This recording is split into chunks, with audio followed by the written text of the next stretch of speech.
नमस्कार मु श्री हरेंद्र मल्लिक सरपंच तालापदा ग्राम पंचायत रेमुना बालेश्वर। आज एक खुशीर दिन एक बहुत बड़ दिन। आज कारगिल विजय दिवस पालन अवसर में मोर समस्त जवान मानू हार्दिक अभिनंदन शुभेच्छा। आज भाया दिन में आपण मानू ए ग्राम पंचायत तरफ आज ये जवान मानू शत शत कोटि कोटि नमन करुच्ची।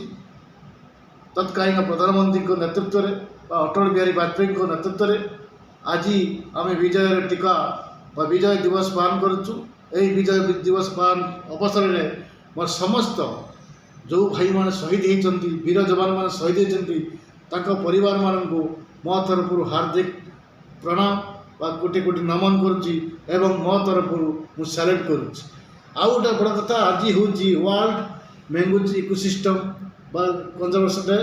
यही दिवस में मोर समस्त को हार्दिक अभिनंदन शुभेच्छा।